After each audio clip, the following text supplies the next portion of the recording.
Attention to all founders, hustlers, and hardworking entrepreneurs. The Hustle's 2024 Entrepreneurship Trends Report is out now, and it's a goldmine of valuable strategies, data-driven insights, and expert tips for elevating your business. Have you ever wondered how successful business owners are staying ahead of the crowd in today's super competitive market? Well, we talked to over 500 small business owners to uncover how they're doing it and did a ton of research so you don't have to. We know you're busy building your business, so we got you covered. The Hustle's 2024 Entrepreneurship Trends Report is something you don't want to miss. This right here is the future of entrepreneurship. So stop what you're doing right now and check the link in the show notes to get that report right now. All right, good morning, everybody. It's Wednesday, October 2nd. I'm John Weigell here with Mark Dent, and this is the Hustle Daily Show.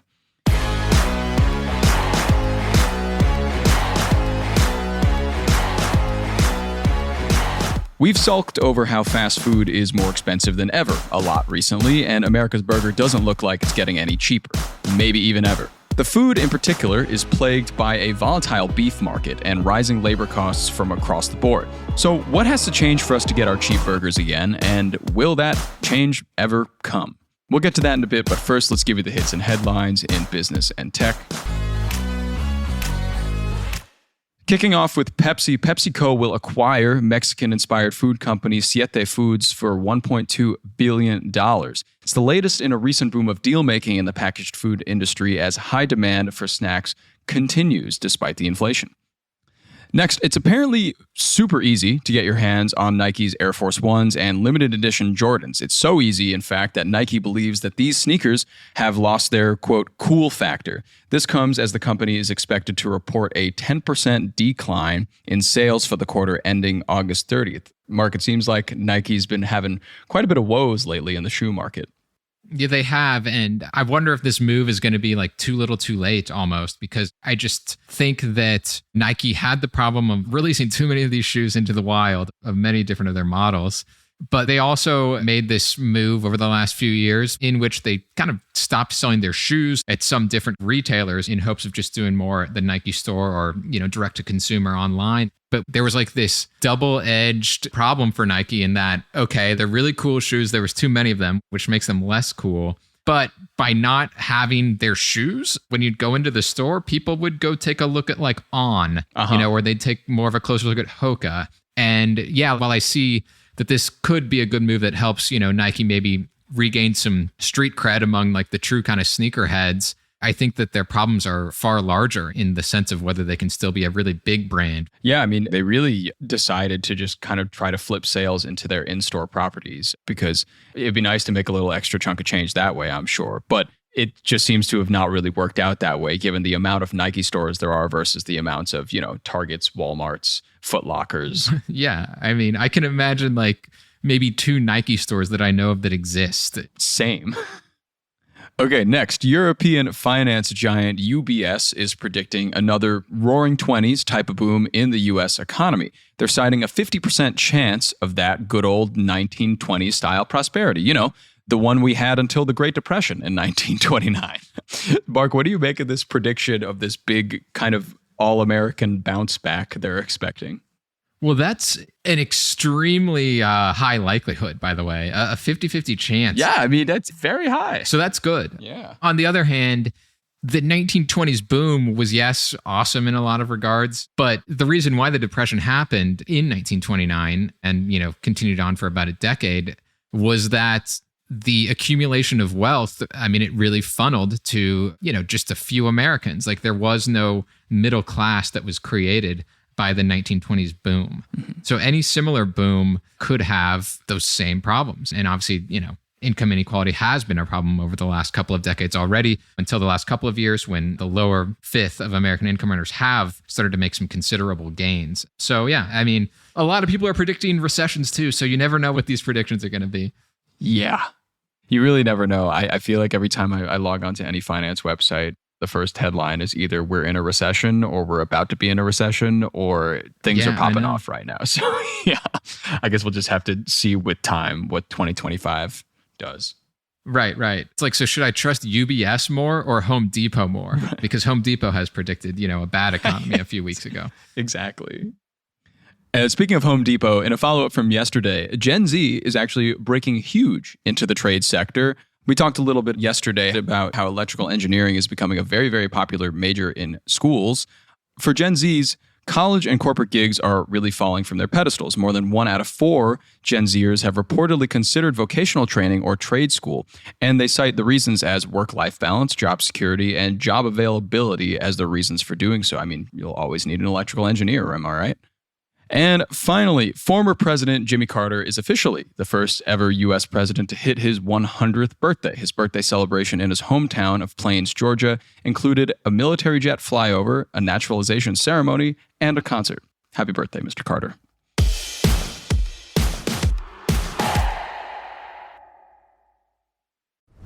Hey everybody, I've been listening to this awesome podcast lately called Nudge. It's hosted by Phil Agnew and it's brought to you by the HubSpot Podcast Network, the audio destination for business professionals. Have you ever noticed how the smallest changes can have the biggest impact? On Nudge, you learn simple evidence-backed tips to help you kick bad habits, get a raise, and grow a business. Every bite-sized 20-minute show comes packed with practical advice from admired entrepreneurs and behavioral scientists. Nudge is fast-paced but still insightful with real-world examples that you can actually apply, and it's the UK's fastest-growing business podcast.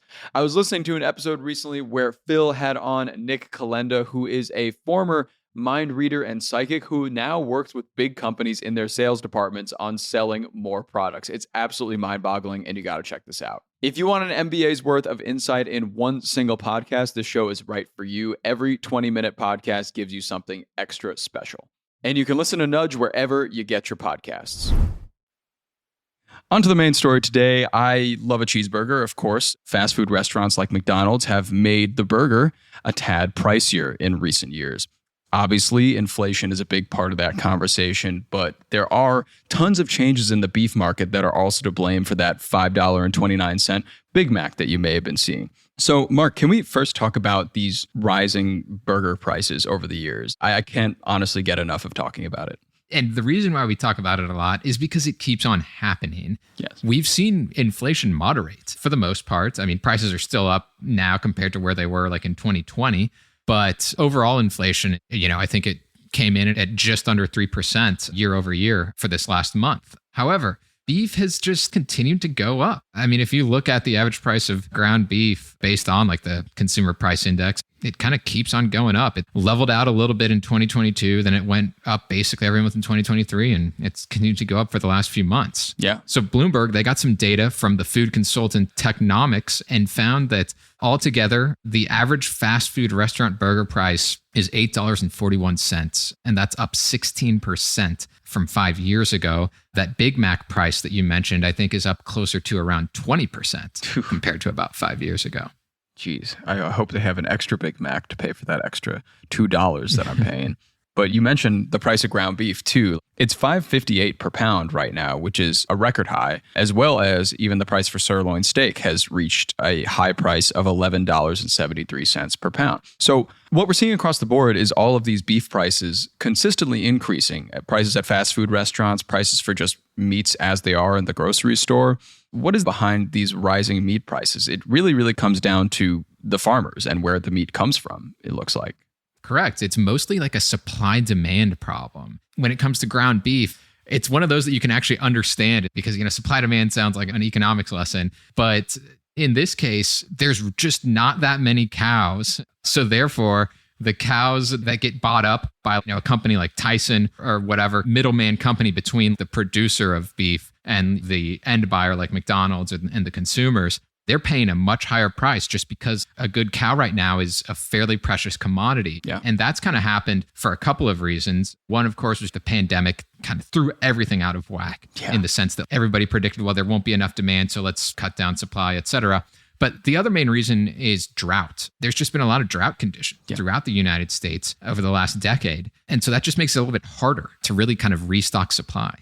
Yeah, the last drought actually was in 2020, and there have been quite a bit of droughts in the past 10 to 15 years, which have made meat consumption and meat production a little harder to do and a little more expensive. And the past 2 droughts that we had were actually some of the worst in 100 years.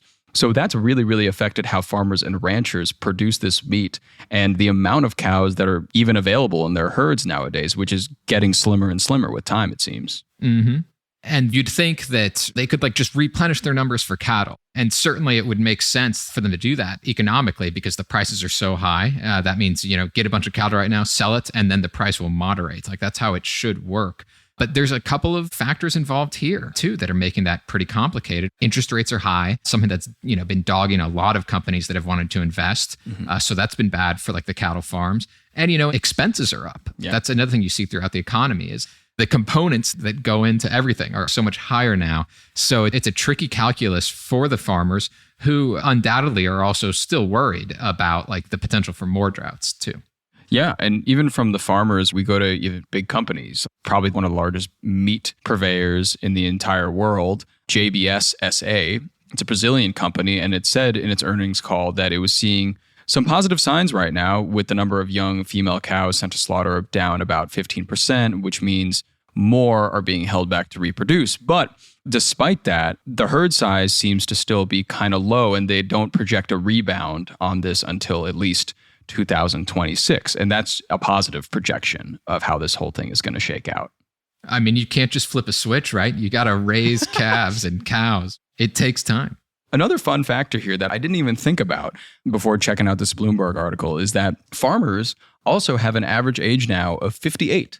So a lot of them are looking to retire. And when the market gets tough, it seems pretty attractive to liquidate all your assets and retire a little early while you can. And that seems to be another big issue in this ongoing problem is that maybe there are just not enough farmers that are ready to stick it out for another 5 years and turn the tide.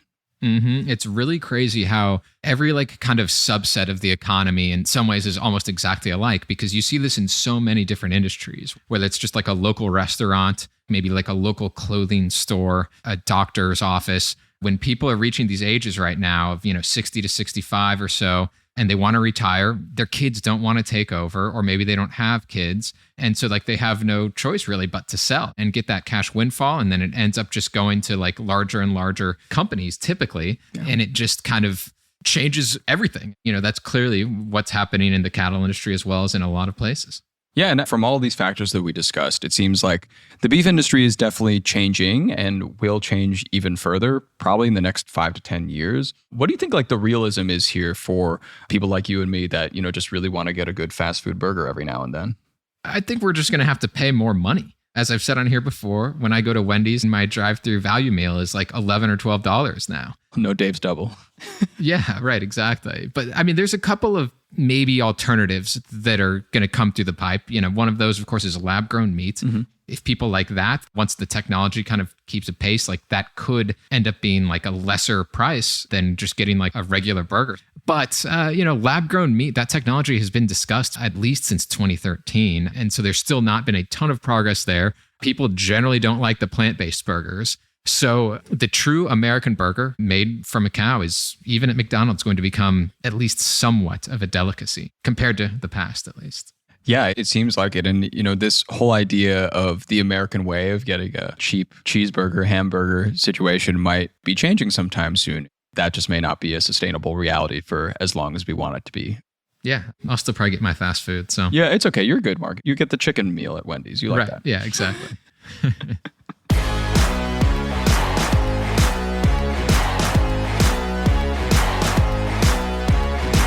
All right, that'll do it for us today, everybody. Thanks for tuning in to the Hustle Daily Show.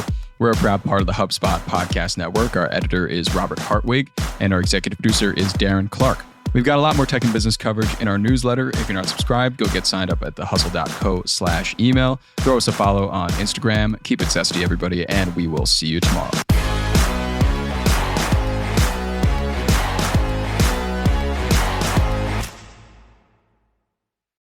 Super quick question here. How many tabs do you have open right now? If you're like me, it's a lot. And if you're running a business, it's a lot more.